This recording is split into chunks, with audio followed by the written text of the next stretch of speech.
So not long after that, my mother comes to us, and 5 years prior, she had told us that she had contracted breast cancer. Now, she'd been fighting it and doing well and had been in remission, but it came back, and she said, I'm going to have to start treatments again, and she did. Well, one of the days, she came back to us and said, I've been having some issues.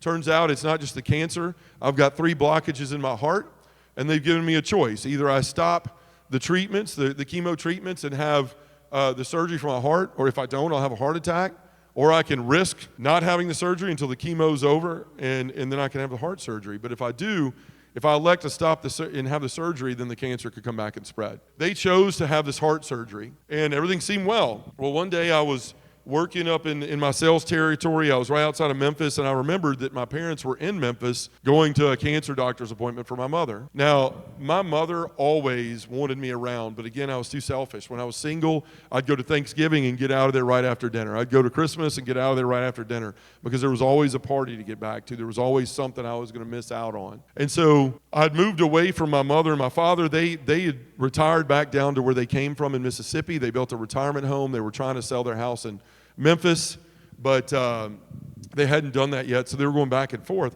So all their doctors were still there in Memphis. So I remember this all of a sudden. I'd never been to a doctor's appointment with my mother. That was my sister's jobs. I have an older and a younger. They knew everything. They would inform me, so I didn't feel I had to go and be present. Well, this one day, the Lord moves my heart and reminded me my mother was in this appointment. So I just go up there to this West Clinic, and to be honest with you, it was probably to skip work part of the day. And I go in there, and I ask, is Miss Edwards in here? I'm her son. They said, yeah, she's in room whatever.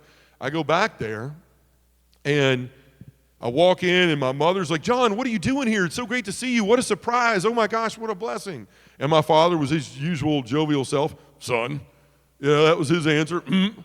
So I looked at him and said, Dad, and we start talking, and the next thing you know, my mother's hugging me, and she's just like got a tear in her eye. She's so overjoyed to see me. Well, then this doctor walked in, and I knew it was her doctor because my sisters had described me to her, or described her to me. Red hair, beautiful woman. So she comes in, and she says, hi, it's good to see everybody. You must be John. I've heard a lot about you. I'm Dr. So-and-so. I'm sorry. I'm glad to meet you, but I'm sorry it's under these circumstances. And so all of a sudden, everybody's face kind of dropped a little bit. She said, Miss Edwards, we knew if you stopped to have the heart surgery, there's a chance that cancer could come back and spread, and I'm sorry to say that it has. She said in that short amount of time, it spread from your breast into your lymph nodes, into your lungs, and into your brain. You have anywhere between 2 weeks to a month to live.